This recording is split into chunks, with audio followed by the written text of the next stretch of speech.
And when we look on the news, we keep hearing scary things from government officials all around the world. They're like, the effects of this war are going to have long lasting economic consequences. Gas prices are going to be high. Oil prices are going to be high.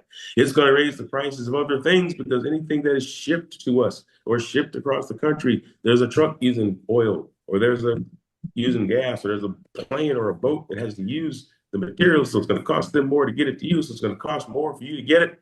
And everybody's in a tailspin except us at SLS. Who remembers from yesterday why, although we have concern for our family members and others that are restricted, we have no fear? Who remembers why?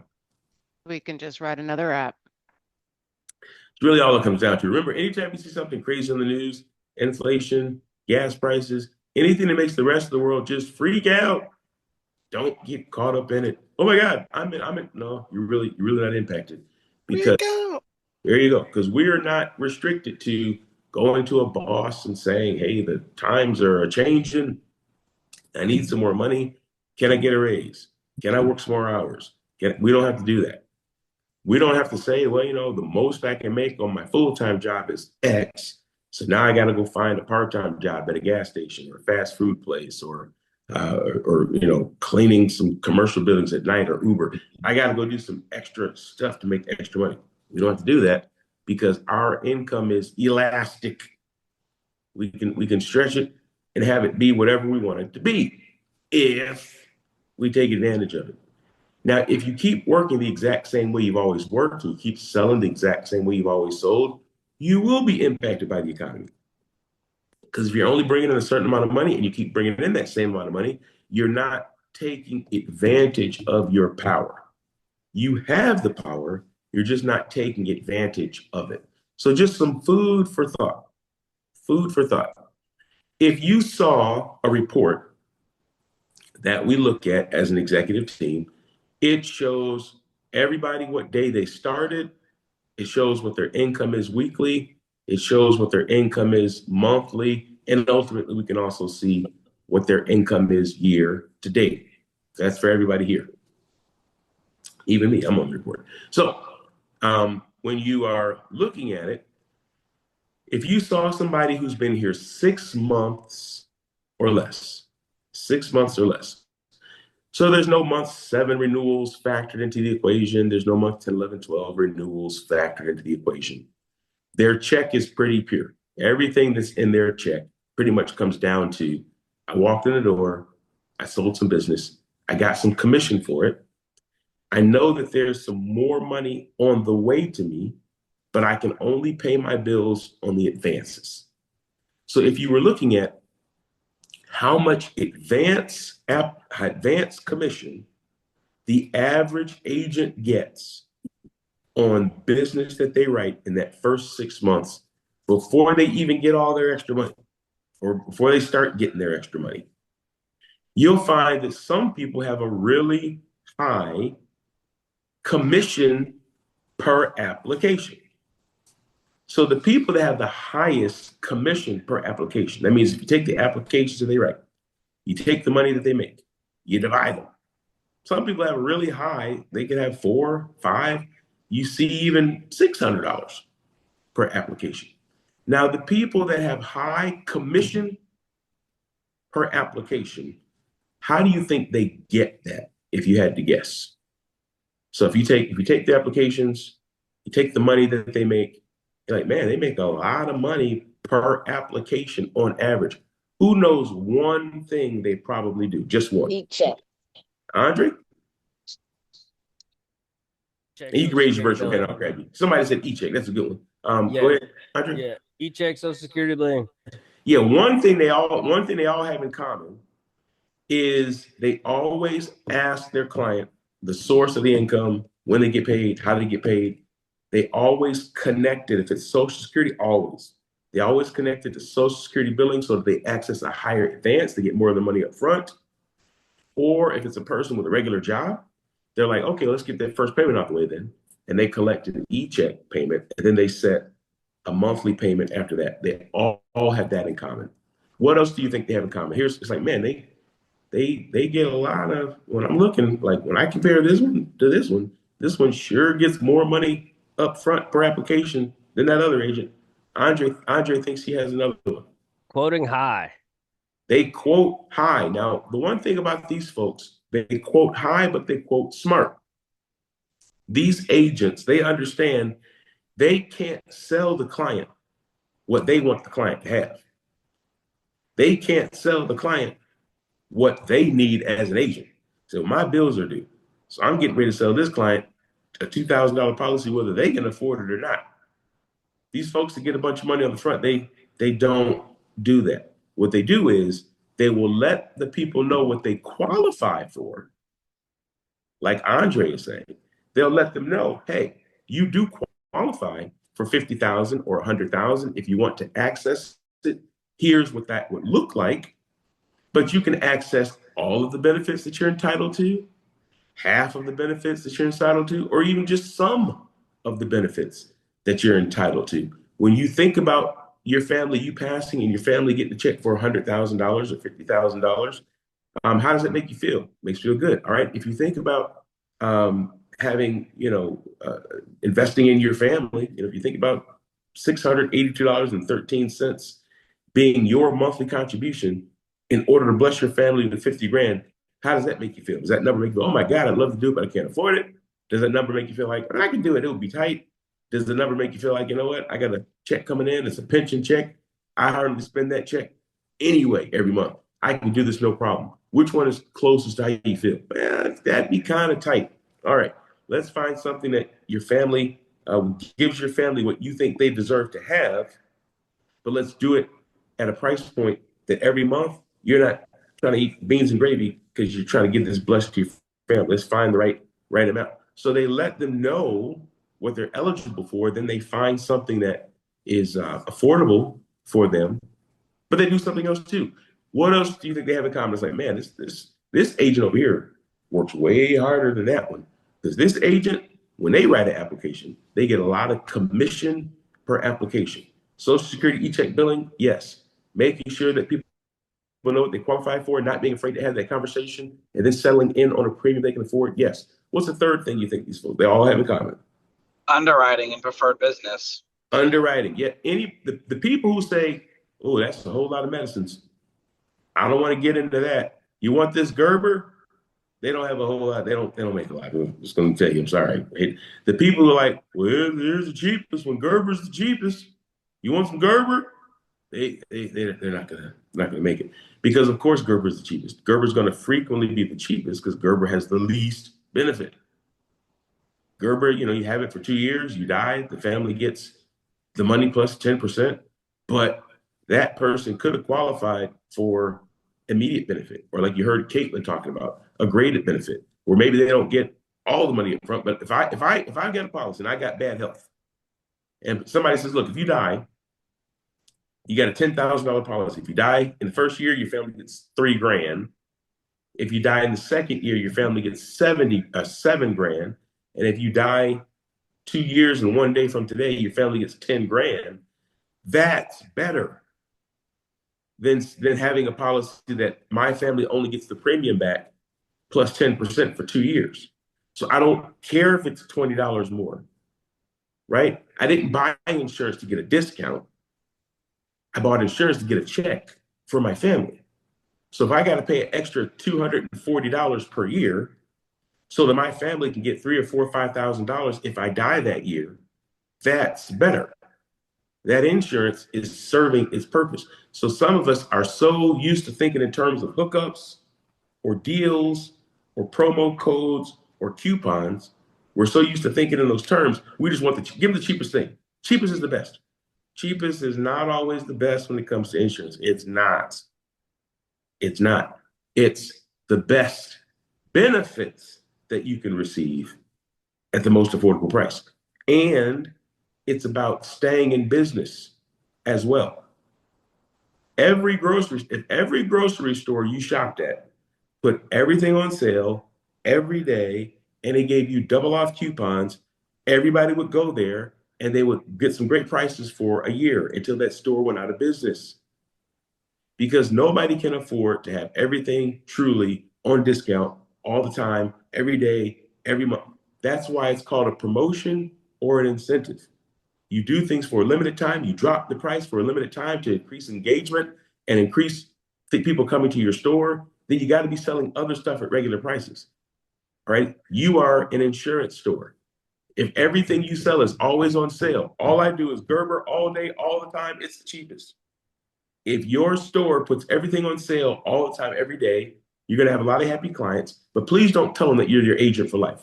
Don't lie to them. You're their agent for the next 7 months till you go out of business. So don't say just you can sell them. Just don't say, and Miss Jones, I'm going to be here every year to take care of you. You won't. Now you can tell them, Miss Jones, if you need an Uber, call me. But don't tell them you're going to be here forever. You won't. You'll be out of business. You need to be selling your clients something that's good for them and good for you so they can be insured to the highest degree possible and you can pay your bills. Wendy has something that she thinks they have in common with you. They have in common, Wendy. So this may be similar to what I believe that was Matt just said, but sell AMM and Trans Am. Preferred. I'm sorry, Wendy. Yeah. So if someone you see during underwriting that they can't get immediate with AMM and you take them to Sika and then they get declined there for immediate, go back to ROP with AMM. Preferred carriers. All right. Try to get them AMM. Try to get them Transamerica. If you can't get them AMM or Transamerica, go to Sika if you have to. If Sika won't work, go to Gerber if you have to, because Gerber falls under the something's better than nothing category. Gerber's not bad. It's just only good when you sell it to a person that can only get Gerber. Make sense? Gerber's not bad. It's just only good when you sell it to a person that can only get Gerber. So don't make that mistake. If I've been on the phones 2 hours and all they can get in Gerber, hey, something's better than nothing. I'll write that Gerber all day long. But I don't want to write any Gerber for a person that could have got Sika or Transamerica or AMM. Also, too, if all things are equal, if it's a 2-year wait right across the board, everybody's offering a 2-year wait. A 2-year wait with Everest is better than a 2-year wait without. Now, are there some times where it's like, this is just ridiculous? You know, Gerber's $30 a month cheaper. Yes.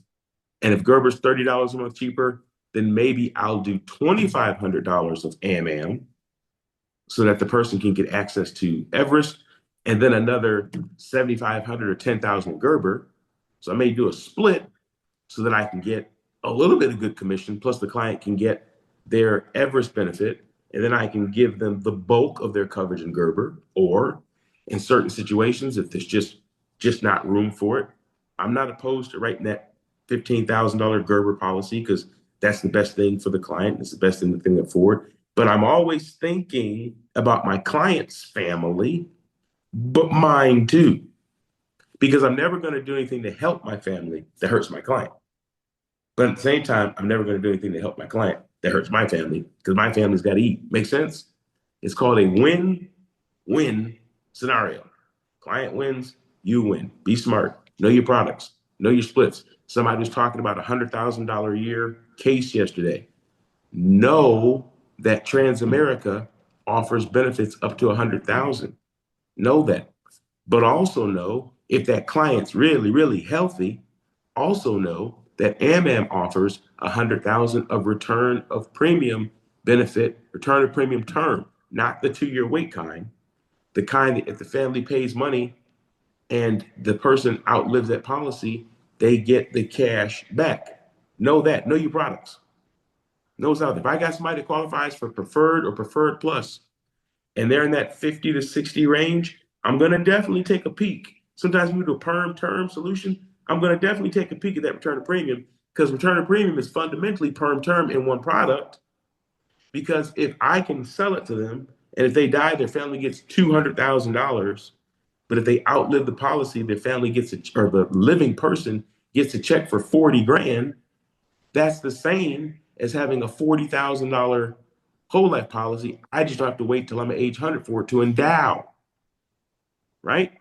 I'm dropping some nuggets. You're not going to explain. You're not going to understand everything that I'm saying, but hear everything that I'm saying, because that way, when your coaches are talking to you, and you connect those dots later, and you're like, oh, okay. So if somebody's not that healthy, but they're healthy enough to get 100,000 with Transamerica, that's the right play.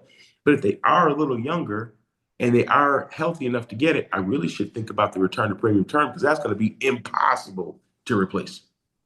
Because the price that you can get for $100,000 or $200,000 return to premium term, and the whole rest of the world is talking to your clients about whole life, they'll never touch that death benefit, and they'll never be able to touch the amount of cash that they get back is going to be the same as the death benefit as that whole life policy. So it's knowledge. That's gold, Henry. That's gold. It's true. Gold. Knowledge is power. And so agents that know stuff like this, their commission per application, their commission is going to be higher than the average bear. But about the lowest commission per application that you will see, even for a new agent, even for a person who's not doing all the stuff that we're talking about right now, just to give you a number, is about $200 of commission per application. That's about where it's at. Now, if you do what I just said earlier, you can get to $300, $400, $500, $600, $700 per application. But if you're kind of like, but I'm not there yet, even the ones that haven't figured it out, a $200 commission per application is about right. And when I say per application, what I mean by that is, here you write all your sales, all right? And then some of those sales don't process, and some of those sales decline, and some of those sales are NSF. But at the time that you write it, you don't know any of that stuff is going to happen. So I'm talking gross. I'm talking about, you finished the week, you wrote these sales here, and then they're tracked, and then now I'm talking net here. So you write these sales, and now they're tracked, they're actual net sales that hit your report, and then now you got some commission coming for it. I'm talking your actual commission divided by your actual sales or applications. Ready? So the number you can use that's pretty safe is about $200. So what that means is, some of you that are averaging 3 or 4 applications per week, you might be feeling the effects of the economy. Because 3 times 200 is $600, 4 times 200 is $800. So that's not the worst thing in the world. $800 per week times 50 weeks is 40 grand. And that's 40 grand with all the tax advantages of a 1099 contractor. So if you were making $25, $30, $32, $37,000 as a W-2 employee, and they were taking all those taxes out, and you were used to making, bringing home $500 a week, and then now all of a sudden you're bringing home $800 a week, you're probably, you might be feeling pretty good. You might be like, well, hey, Mr. Stewart, I'm making way more than I used to, and I'm proud of you. If $900 a week, 900 times 50 is 45,000. And you're like, well, I used to make $30,000 a year. Now I'm making $45,000 a year. I'm actually kind of happy about that. That's cool. But if you're doing 4 or 5 applications, and so you're averaging, about 200 per application, and now it costs more to fill your gas tank, your light bill went up, the wintertime comes around, your gas bill goes up because you're using natural gas, and all that your groceries go up because the delivery truck is paying more. If all this stuff is happening, so all your friends are complaining, you're going to be complaining right along with them. Right? Yeah, you're right. Things are tight. Yeah, you're right. We can't afford to go to Disney World this year. Yeah, you're right. I can't afford the fights on between my 2 favorite boxers, but I can't afford $78 for one fight. You'll be complaining right along with them. But if you understand, well, I need to add an app or two. Watch how it changes your life, like real quick. So if you were doing, 5 apps a week and you're making about $1,000, if you just do one more app, now you're making $1,200 a week. Does that make a difference? Sure does, because it's going to take you from $50,000 a year to $60,000 a year. See how that goes? And all it is you just add an app. Or you know what, Henry? Things are a little bit tighter. I'm a 2-car family. So the gas doubled up on me and my significant other, and we've got some extra bills. Okay, great. Add another app then. Instead of doing 5 apps, instead of doing 6 apps, go ahead and do 7 apps. Right? 7 apps. Well, and is that going to help me? Sure. Because 7 times 2 is $1,400 a week. And now if you got $1,400 a week times 50, you're making $70,000 a year. See how that works? All you do is add an app or two, and it's gonna, whatever you got going on in your life, it's gonna fix it. Well, Henry, I got my credit card, I gotta pay it off. That's really killing me right now. All right, well, how much is that? It's now $20,000. What am I gonna do? Add an app. Right? Because one extra app is $200. 200 times 50 weeks in a year. Every time you do that, for every app you add, you're adding another $10,000 to your bottom line. So you add 2 apps, pay your credit card off in 1 year. See how that goes? Start looking at your life, and that's assuming that you're not that great at the stuff that I talked about. Now, if you get good at underwriting, if you get good at using AmAm and Transamerica, if you get good at Social Security billing and e-check, now you make more what per what? Who knows? That's right. You make more commission per application. So now every application that you write, instead of it changing your world by $200 a week, every application that you write changes your world by $300 a week or $400 a week. So when you hear the expression that to earn more, you have to learn more, it's the type of stuff that we're talking about this morning. The average US citizen, yes, they are impacted by this economy. They're impacted by the economy, period. Inflation goes up. Oh my God. It's terrible. I feel sorry for them. But that's not us. Right? We can't be in the pity party with everybody else like, yeah, it is bad. It's bad for them. And I feel sorry for them. But it's not bad for us because it's just one more app. And if you want your friends to have the same financial power that you have, what should you do?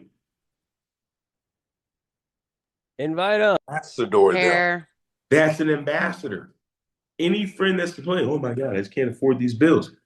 Well, I can afford my bills, and I can show you how to afford your bills, and that's a future ambassador. Now, this theory that I'm talking about only holds true if you actually write an extra app. And there's only 2 ways to write more apps. There's only 2 ways. The first is to get better as a closer. So that means you talk to the same amount of people, but you can close more of them. The way that you get better is through SLSU and through training classes. If you think you could benefit from a training class, ask your coach, because they can invite you to things that will help you. They can invite you to classes they're having. They can invite you to boot camps.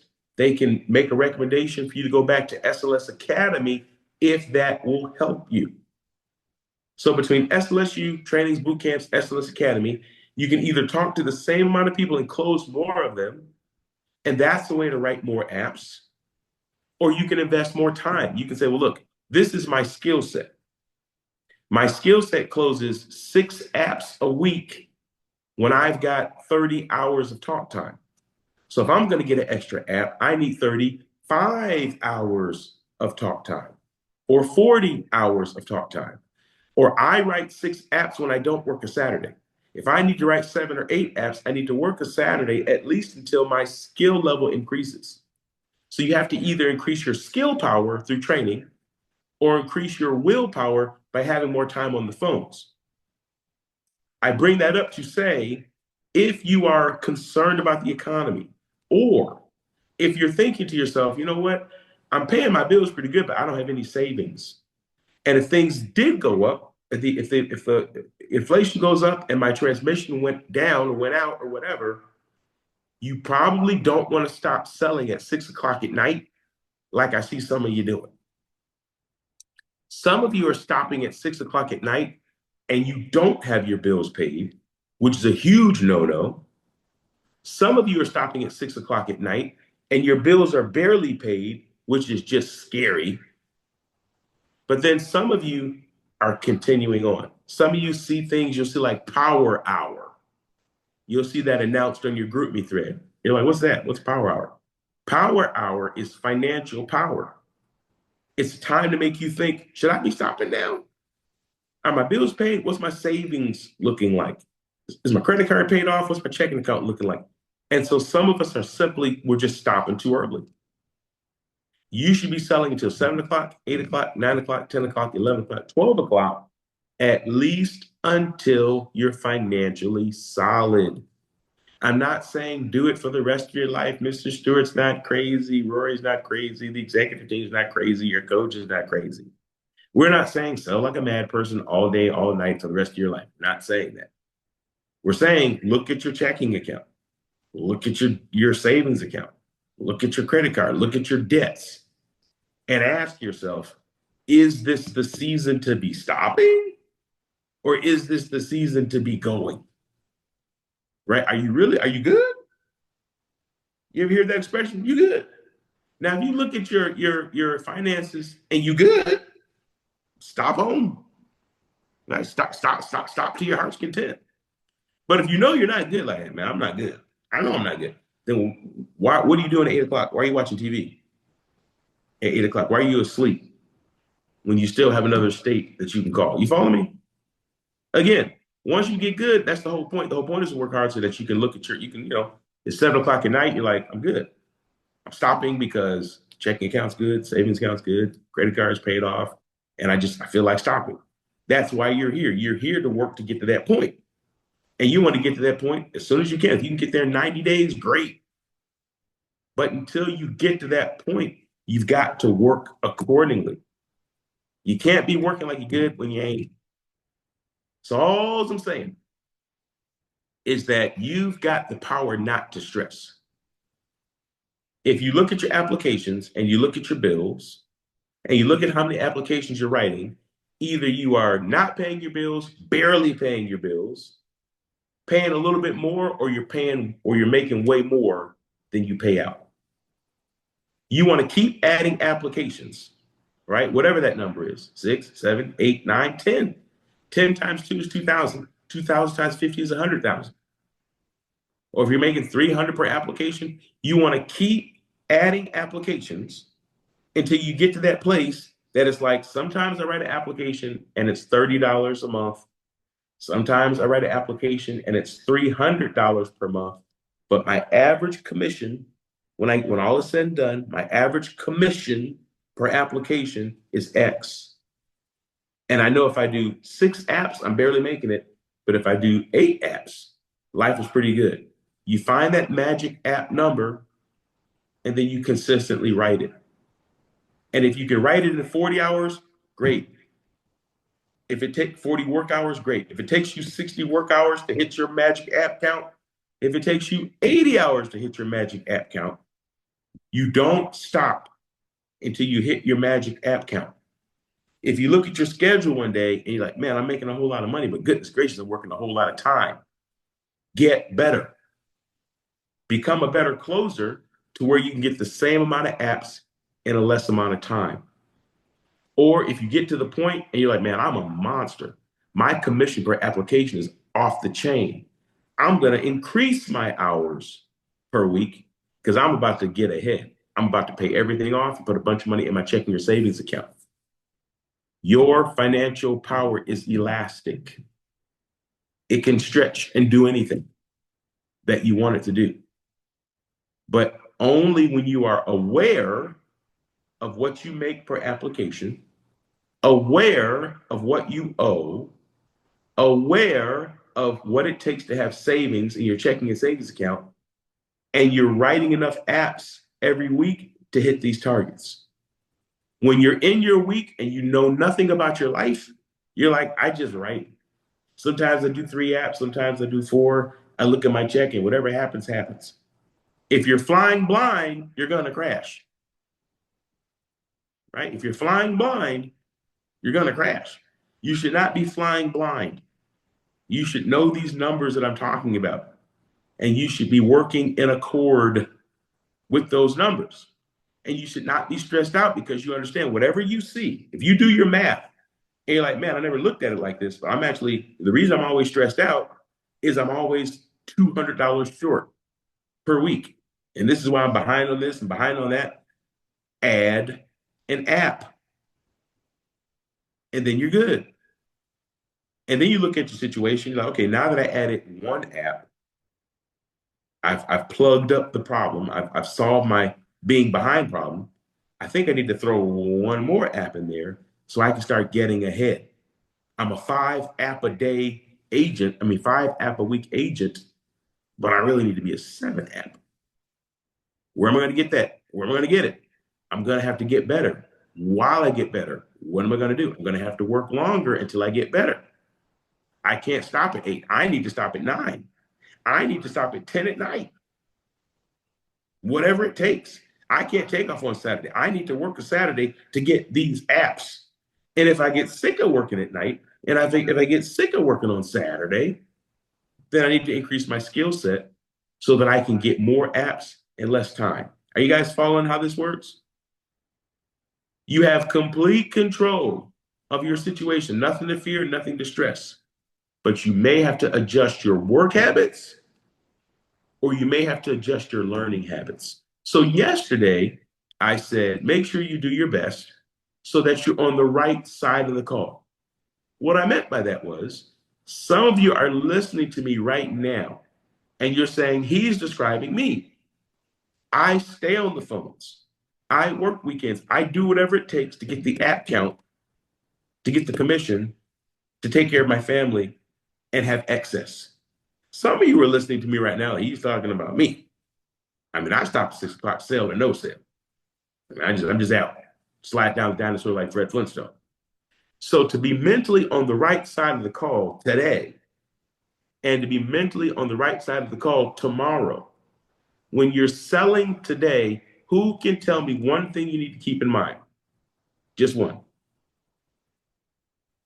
Everything you just got through saying just now. Keep that in mind. That is right. All of it. Let's break it down to bite-sized pieces. Give me one thing you need to be thinking about. All right. Henry said to be on the right side of the call. So one thing I should be thinking about today is what? Somebody give me one. Add 1 more app. My bills.